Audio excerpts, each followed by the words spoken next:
Origen del paradigma. El cambio es lo único estable, es lo único que no cambia. Nuestro paradigma actual nace en Europa, en el siglo XVII, y da origen a la crisis de conciencia europea, en donde desde ahí se forman todas las bases y redes de pensamiento occidentales,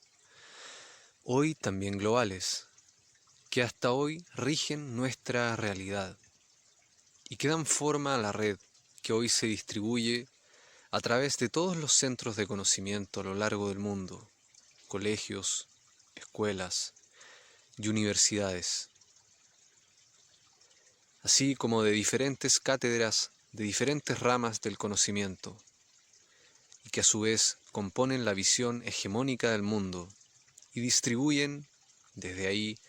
toda la intención de verdad de los discursos que tratan de tomar control de nuestra percepción de la realidad.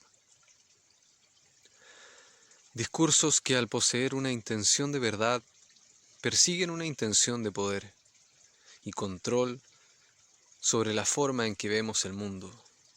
y por ende las cosas en que en él se permiten y se bloquean vía el sistema de discursos colectivos e individuales. Esto sin duda, además de ser una visión racionalista y empirista de la realidad, establece solo una forma de ver la vida, la cual es separatista y segregada, y no una visión de conjunto, naturalista y espiritual, que integre de forma armónica ambas visiones como una visión única, así como nuestros ancestros la poseían. Ellos comprendían que todo en la existencia es la fusión de energías diferentes que dan forma a lo que percibimos como realidad. Hoy nuestra ciencia llama física cuántica al estudio del microcosmos y el principio de leyes que aún en constante evolución y cambio rigen junto con la conciencia el comportamiento de la materia. Esto establece que si bien hoy la ciencia se está abriendo en su paradigma racionalista y empirista a comprender tanto diferentes estados de conciencia,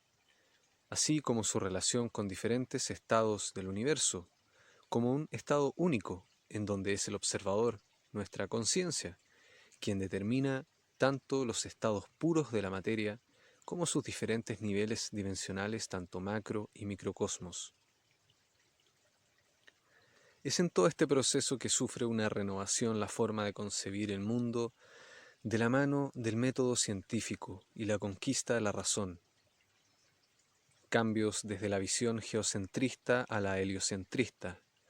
la tierra plana, el alma y el origen del conocimiento y el poder son tópicos fuertes del siglo XVII,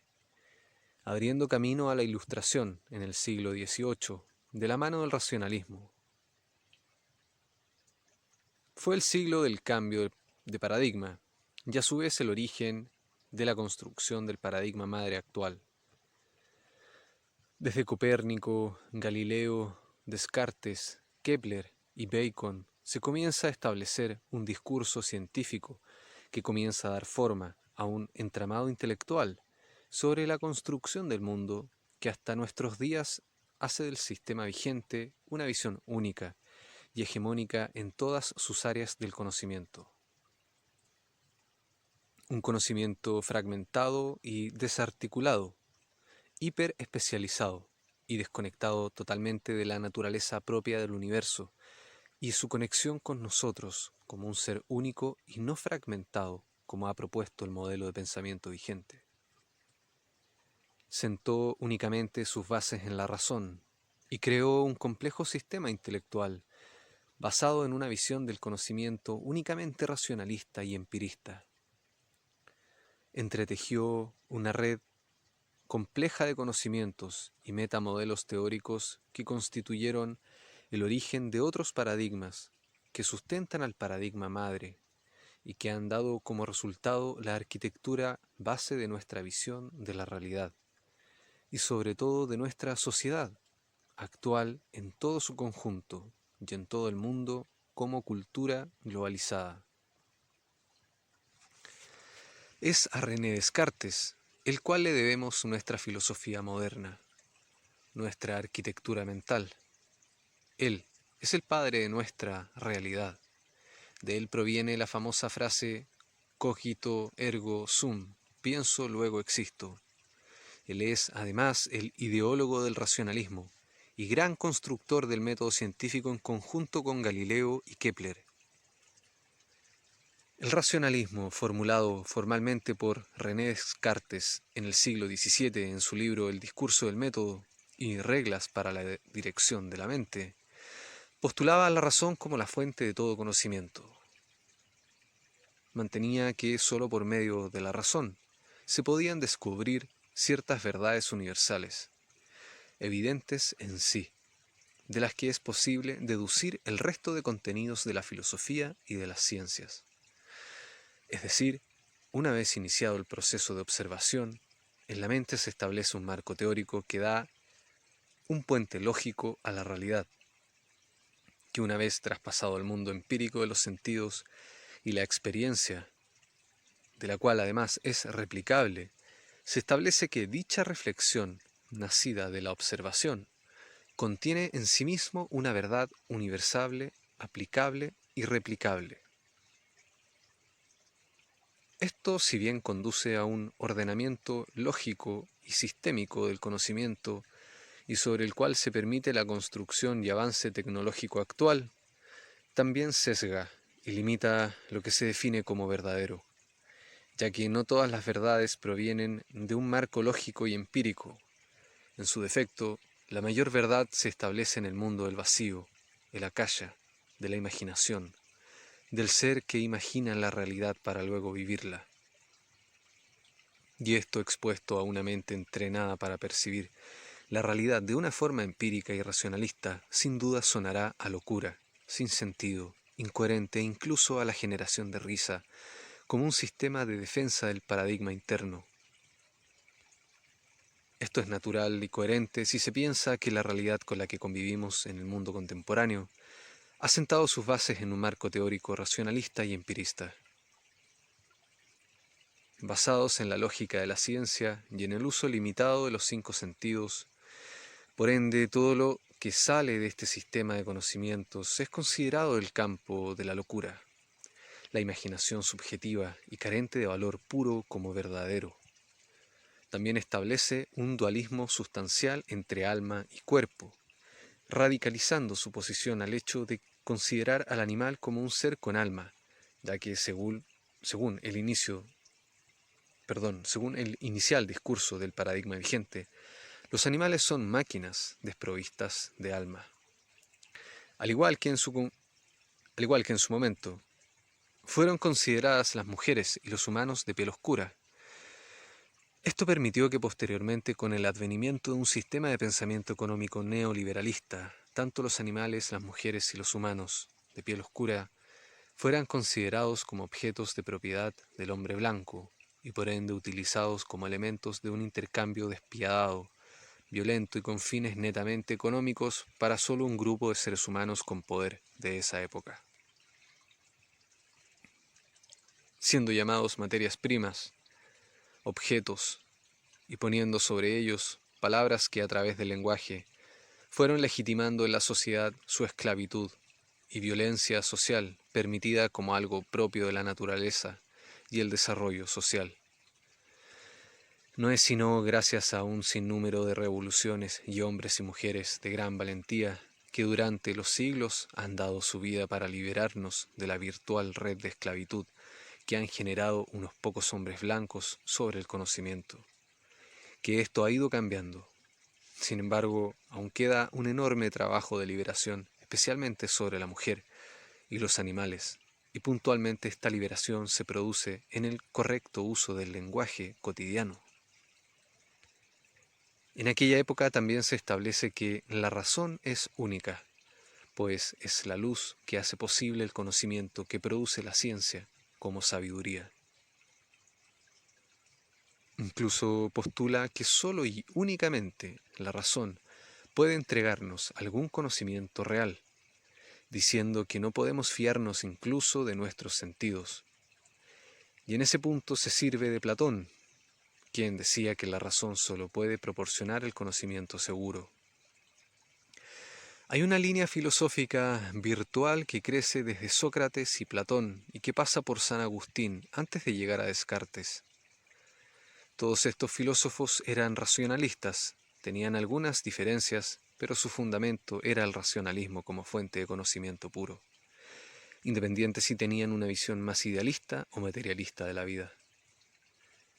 Asimismo, Descartes opinaba igual que Sócrates y Platón, diciendo que hay una relación entre el pensamiento y la existencia. Cuanto más evidente resulte algo al pensamiento, tanto más segura es su existencia. Decía además que era preciso dudar de todo, puesto que no se podía edificar nada sobre un fondo de arena. Otros personajes que contribuyeron al racionalismo dominante del siglo XVII fueron el holandés Spinoza y el alemán Leibniz. El racionalismo estuvo expuesto a grandes críticas en su siglo, especialmente desde los llamados filósofos de la experiencia o empiristas, entre los que destacaban Hume, Locke y Berkeley. El empirismo, planteado fuertemente en su origen por Aristóteles, enfatizaba el papel de la experiencia ligada a la percepción sensorial en la formación del conocimiento, es decir, se parte del mundo sensible para formar los conceptos, y estos se encuentran en lo sensible de su limitación. Dicho de otra manera, él postulaba que no hay nada en la conciencia que no haya estado antes en los sentidos, definiendo a los sentidos como lo puramente físico, y es aquí donde nuevamente se limita la percepción de la realidad. Entiendo además que hoy comprendemos la existencia del universo físico a tan solo un 5% de la totalidad de la existencia del universo, siendo el 95% restante un universo no físico, compuesto de materia y energía oscura,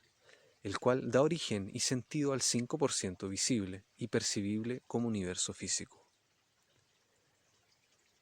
Es decir, nuestra arquitectura de la realidad, sobre la cual se sustenta nuestro paradigma, es en sí mismo una contradicción científica, que si bien permitió llegar a conocimientos de vital importancia, hoy ellos mismos nos muestran la importancia de renovar esa misma arquitectura mental, que con el tiempo se ha vuelto un dogma. El universo físico, de los sentidos, que postulaba Aristóteles, es sin duda importante, pero no es fundamental para la comprensión de la existencia, sobre todo hoy, conociendo que corresponde tan solo a una ínfima parte del universo existente. Dicho de otra forma, nuestra conciencia y el mundo sutil tienen mucha más importancia verdadera que el universo físico, aunque nuestro marco teórico sobre el cual nuestra sociedad fue construida dicte lo contrario. En este sentido, nuevamente, son los ancestros y las culturas antiguas que durante milenios desarrollaron grandes civilizaciones, lograron una comprensión mucho más profunda y real, ya que además de conectarse con la realidad de los sentidos y su capacidad intelectual para decodificar los sucesos y experiencias que en ellas se dan, fueron capaces de conectarse con realidades no físicas, más allá del pensamiento y los sentidos, desde donde, partiendo de la conexión con la Tierra, el universo y la conciencia, fueron capaces, al igual que cientos de millones de seres humanos hoy en día, de conectar con fuentes infinitas de conocimiento y sabiduría fuera del tiempo y el espacio, más allá de las dimensiones físicas y conocidas por la limitada percepción sensorial y racional que el actual paradigma madre promueve. Asimismo, si tenemos una idea o un concepto sobre el mundo o las cosas que no se pueda conectar con hechos experimentados, racionalizados y empíricos, entonces se trata de un concepto o idea falsa. Esto es sin duda una mutilación a nuestra propia fuente natural de conocimiento interno, y ha representado el mayor peligro para nuestra civilización, sobre la cual hoy en día comenzamos a ver sus profundos y accidentados resultados. Sobre esa base, los empiristas del siglo XVII y XVIII habían heredado una serie de tesis eruditas que ahora había que analizar con lupa. Había que limpiarla de vacíos. Para los empiristas británicos era muy importante analizar las ideas humanas, con el fin de ver si podían ser demostradas mediante experiencias auténticas. Toda idea del mundo que no se podía demostrar por parte de los empiristas quedaba simplemente descartada. Mientras que para los racionalistas, lo que no seguía un curso lógico, medible y matemático en su origen, quedaba descartado. Solo lo que se pudiese relacionar al conocimiento humano, definido ya sea a través de la experiencia sensorial o el uso de la razón u método científico, era aceptado. Lo demás, es decir, lo discordante, lo diferente, lo opuesto, comenzó a ser visto como locura. El temor de esta cultura racionalista que nacía con fuerza, esa logofobia impresa en las raíces culturales que hoy se propagan vía los medios de comunicación y las redes sociales a toda escala, se transformó precisamente en lo irracional y se expresó profundamente en el tratamiento brindado a los locos en las clínicas psiquiátricas de aquella época. Dio inicio a la historia de la locura como sistema de defensa del propio sistema intelectual, aterrorizando a las personas a pensar diferente, limitando la divergencia y el caos, ahora a un sistema unificado únicamente desde la razón y la dualidad, en donde se comienza a plantear un mundo dividido entre ciencia y religión,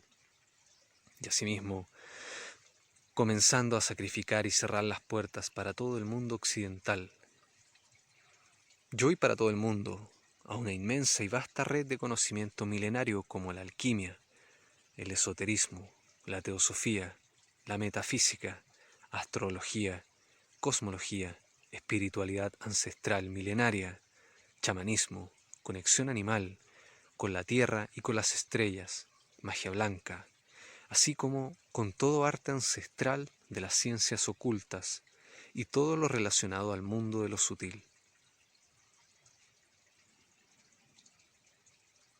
Esto puede ser entendido como una de las grandes pérdidas de conocimiento para el mundo, tanto como en su momento lo significó el incendio de la Biblioteca de Alejandría. Esto hizo que se descartaran calendarios, sistemas matemáticos y todo lo que no entrara en la nueva concepción de la realidad. La logofobia hacia todo el mundo fuera de los sentidos, ese miedo al nuevo conocimiento, y a la evolución de ese conocimiento quedó relegado a la oscuridad. Desde entonces se fue gestando durante cientos de años un nuevo despertar, una revolución que hoy a través de la ciencia moderna ve su renacimiento y justificación, como una puerta que en conjunto con el método científico tradicional y el nuevo modelo de la física cuántica, permiten abrir las puertas a un nuevo sistema unificado de conocimiento en donde ya no solo reina el mundo de la razón y los sentidos, sino que también el mundo invisible, no físico, sutil, y que forma la mayor parte de la existencia de todo nuestro universo. La creación de un nuevo modelo en donde la ciencia y la espiritualidad encuentran un lenguaje y sistema lógico permite el diálogo y comprensión hacia un conocimiento armónico, pacificador y conciliador.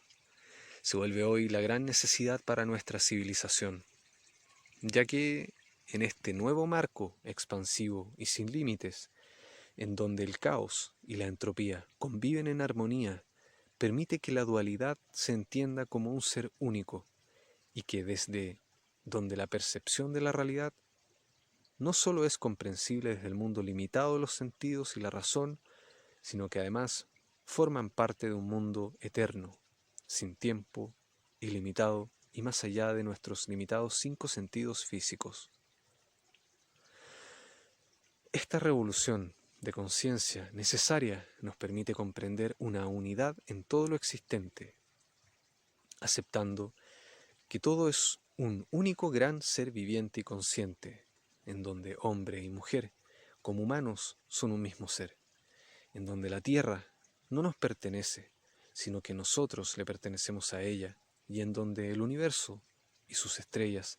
por más que virtualmente nos parezcan alejados en años luz, están conectados a nosotros en todo momento, y que todo pensamiento definido como vibración y frecuencia que emitimos afecta no solo a nuestro marco lógico, sino que a todo el universo y a la realidad que en él se refleja y que percibimos con nuestros sentidos. Es cambiar el foco, desde donde se percibe el origen de la realidad que experimentamos, comprendiendo que la realidad no se genera primero externamente y luego es percibida internamente, sino que nuestra realidad se genera primero internamente para luego ser experimentada externamente, imaginada, pensada, soñada y separada a nosotros vía un espacio-tiempo delimitado por la intensidad con la cual proyectamos ese sueño. La cultura actual encierra, clasifica y analiza al disidente, al loco, al irracional, como a un objeto e individuo fuera del enjambre de conocimiento, del sistema organizado, del paradigma. Lo clasifica como algo inútil, poco productivo y por ende algo de lo cual todo ser humano debe alejarse, ya que hoy, con la construcción del sistema económico, lo que no genera beneficios económicos es algo que no es útil y por ende descartable, denominado poco práctico, que viene de su raíz de lo material, mostrándose de esta manera la racionalidad moderna tal cual como es un discurso con intención de control, poder y dominación sobre la verdadera naturaleza del universo.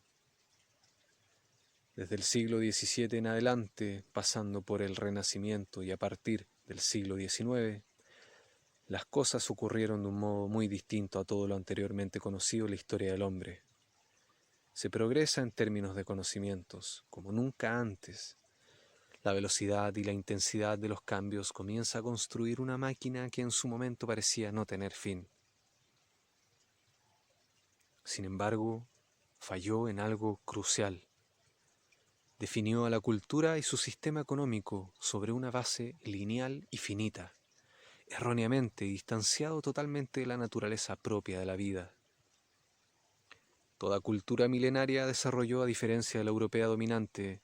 un sistema económico y social basado en la permanencia cultural, y entendió que la armonía con la naturaleza es en esencia la clave para el existir en la Tierra, desde lo cual todo desarrollo debía existir. Permacultura. Pero en la Europa de aquel entonces, y descubrimiento tras descubrimiento, el hombre se iba empoderando más y más de su noción de verdad a través de este nuevo sistema lógico y empírico. Así, y en pocos siglos, se logra elaborar casi la totalidad de la estructura paradigmática actual. Nace el enciclopedismo, el cual realiza un compendio del saber acumulado en el pensar ilustrado de la época, separando el conocimiento para que éste pudiese ser estudiado, analizado e impartido. Nace la separación intelectual del conocimiento. Ello, con el tiempo, generó un tipo de pensador o filósofo práctico,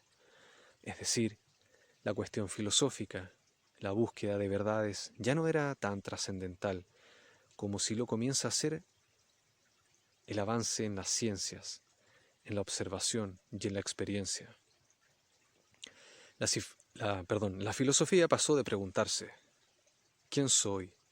¿De dónde vengo? ¿Y para dónde voy? A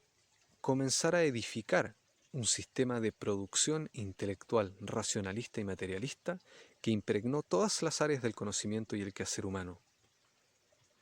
Ahora se buscaban leyes racionales y empíricas que determinaran causas y efectos bajo un sistema de ideas altamente organizado y estructurado. Marx, con su libro El Capital, descubría las leyes del desarrollo histórico de la humanidad, de la misma manera que Darwin lo hacía con las leyes del desarrollo orgánico de la naturaleza, estableciendo ambos un común denominador, la lucha de clases y la supervivencia. Por otro lado estaba Freud, quien con su psicoanálisis establecía los principios de la psicología humana y el mundo del inconsciente en conjunto con Carl Jung. Es decir, la ciencia, la política, la naturaleza, el ser humano, la mente y la economía eran la búsqueda del pensamiento desde el siglo XVII en adelante. Así se comienza a fabricar una mentalidad marcadamente racionalista desde la educación y sobre la cual también se comienza a crear obreros de mano barata o intelectuales altamente organizados que sirvan de construcción al modelo vigente. Esto provoca que el mundo europeo deje de producir genios interdisciplinarios como Paracelso, Da Vinci, Newton, en donde posteriormente y de forma excepcional personajes como Einstein y Tesla ven la luz. Por ejemplo, Paracelso, al igual que Newton, ambos eran alquimistas, asimismo botánicos, médicos y astrólogos. Paracelso, quien es llamado el padre de la medicina moderna, sentó las bases en la medicina y botánica contemporáneas. Su estudio de las plantas y su relación con el universo unificó un puente aparentemente desconectado e inconcebible desde el mundo únicamente racional y empírico, en donde percibió que todas las plantas tienen un vínculo esencial, así como todo lo vivo en la Tierra, con los movimientos y comportamientos de los astros en el universo. Los movimientos de las estrellas tienen una influencia no solo en el comportamiento que tenemos a nivel psicológico o en nuestra conciencia, sino que también en las propiedades con que las plantas y hierbas crecen y determinan con la cantidad con la que ciertos elementos químicos se producen con mayor o menor cantidad en ellas. Paracelso creyó también que la medicina y la astronomía tenían un vínculo esencial y que si bien las estrellas, sus movimientos y posiciones en el universo determinaban en gran medida nuestro destino, es la educación, el libre pensar y la evolución propia de cada ser humano el que dicta el verdadero camino que cada cual se traza a sí mismo. Asimismo fue el trabajo e investigación de Newton con la alquimia y sus investigaciones sobre la arquitectura hindú y los templos de Salomón, los que le abrieron las puertas al conocimiento de la naturaleza que observó, tanto de los fenómenos de la luz, la matemática, como de la gravedad. Toda la época revolucionaria del pensamiento científico fue sin duda un verdadero salto evolutivo en cuanto a la velocidad de la generación del conocimiento y su ordenamiento. Sin duda se le debe muchísimo como humanidad a esos grandes pensadores y científicos. Sin embargo, a su vez, se definió la inteligencia y la verdad como sinónimos del ejercicio de la razón y los sentidos, mientras que simultáneamente se construyó una estructura social y psicológica de un paradigma estático e inamovible. No es en sí mismo un control del poder desde una entidad en específico. El poder no es una institución, ni una estructura o cierta fuerza con la que están investidas determinadas personas. El poder es el nombre dado a una compleja relación estratégica en una sociedad. El poder es un conjunto de relaciones, una red más o menos organizada, jerarquizada y coordinada que determina el origen y curso de las ideas, su consecuente proceso y la consecuente generación de individuos que legitimen el paradigma que promueve el sistema de turno. El racionalismo y el empirismo habían ganado la guerra del conocimiento. Es el momento en la historia donde el intelecto triunfó. Todo se estructuró desde allí, Todo el origen de los actuales paradigmas se encuentra allí, en la base de la razón, la separación y el empirismo. Determinó la evolución y la verdad a un progreso cuantificable, ordenado y medible, desde el cual nada podía acceder si no procedía de un método científico, empirista o de origen lógico y sensorial. Se construye de esta forma el paradigma madre existente, la matrix vigente, la maya, la virtualidad actual, desde donde se mira la realidad, individual y socialmente, la cual los diferentes centros de poder y conocimiento distribuyen de forma aleatoria, pero conjunta, como un único gran discurso que articula un poder unificado para la razón y el uso de los sentidos. Hoy además, potenciado con el paradigma económico, desde donde el cual financia, articula y gestiona el paradigma. Este paradigma dio origen paulatino a nuevos paradigmas políticos, económicos, sociales, científicos y educativos, todos en perspectiva expansiva del paradigma madre. Es importante redestacar que el paradigma madre actual es una construcción empírica e intelectual en su totalidad, y como tal es una construcción unilateralmente masculina y europea. Todo lo que no sea intelectual, empírico, masculino y occidental ha sufrido la autodefensa del paradigma durante lo que éste lleva de reinado. La historia lo comprueba y lo vemos en el trato a la mujer, a los orientales, a los animales, a los humanos de piel oscura, a los indígenas, a los latinos, y en definitiva a todo lo que de alguna manera ha amenazado disminuir con reducir o compartir tanto el poder como la riqueza que el paradigma creado genera. De esta forma, la historia de la mujer es la historia del mundo. Mientras la mujer cuidaba a los hijos, el hombre definía el mundo y las reglas del juego. Bajo ese término, en el mundo intelectualmente creado por el hombre europeo y reproducido en el mundo, hoy llamado patriarcado, la mujer siempre será inferior al hombre, puesto que fue él quien definió las reglas del juego. El mundo fue creado a imagen y semejanza del intelecto del hombre europeo. El origen de los bancos, la política, la ciencia, educación y religión contienen el mismo origen, y son esos factores los que determinan las reglas del actual paradigma.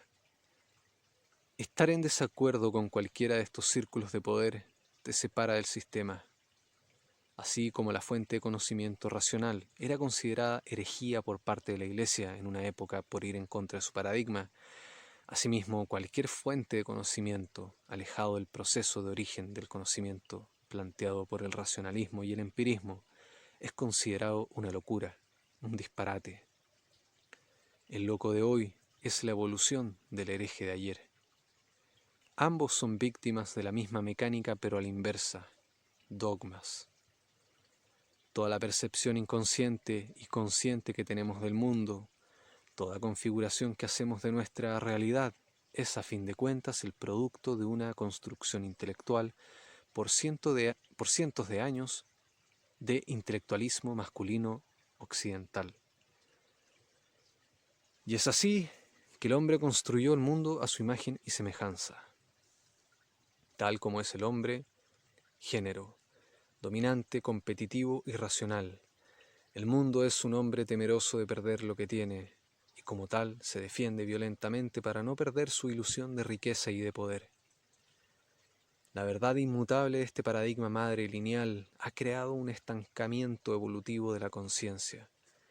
ya que es a ella hacia donde se han dirigido los dardos, y con ello a la construcción de realidades que emanan de ella. Los individuos piensan, conocen y valoran dentro de los esquemas del paradigma vigente en el tiempo que les toca vivir. Sus prácticas discursivas pueden parecer libres, pero se hallan fuertemente condicionadas por las estructuras paradigmáticas invisibles. La libertad que promueve el sistema es igual que el ver a un grupo de ratas dentro de una jaula con la opción de elegir entre opciones determinadas de alimento previamente escogidas por el sujeto que las ha encerrado. Efectivamente, las ratas tienen la opción de elegir entre los alimentos que el captor ha dejado, pero esto no es libertad. Es una ilusión de elección entre un limitado y arbitrario marco de opciones definido previamente por un otro. Reverenciamos a la antigua Grecia como la cuna de la cultura occidental. Sin embargo, todos los griegos estudiaron en Egipto, ya que fue en Grecia desde donde se gesta por primera vez en la historia un marco teórico que permite la deducción y elaboración de un complejo sistema de conocimientos que posteriormente podemos llamar ciencia. Es gracias a Euclides y a otros grandes filósofos y matemáticos como Sócrates, Aristóteles, Platón, Arquímedes, Pitágoras y Aristóteles, que, sumados a un sistema educativo basado en 4 grandes ejes del conocimiento de aquella época, llamado Quadrivium, que se fue propiciando un gran desarrollo en la visión del universo como una teoría conjunto y no como un conocimiento separado entre sí como lo es hoy. La matemática, la aritmética, astronomía y música eran estudiadas como un solo gran cuerpo de estudio y permitieron a los filósofos de aquella época elaborar un sinnúmero de teorías y marcos teóricos que hicieron de nuestra humanidad occidental y su desarrollo lo que es hoy. Sin embargo, con el advenimiento del enciclopedismo, el racionalismo extremo, el empirismo y la hiperespecialización del conocimiento vía los centros de educación y el mercado del conocimiento moderno, es que hoy se ha perdido la visión unificada del conocimiento como un sistema único y universal. Hoy todo es una segregación hiperespecífica y desconectada de conocimientos entre sí, en donde solo se valora el conocimiento que es utilitario con fines laborales, económicos y prácticos. Asimismo, este paradigma tiene como herramienta el, entre comillas, conocimiento, y utiliza el lenguaje como método de defensa, en donde utiliza palabras tales como práctico, real, útil y objetivo, para protegerse a sí mismo. Este discurso tiende a argumentar y defender la forma en la que está planteado el paradigma, y lo defiende a través de lo que podemos llamar los círculos de poder.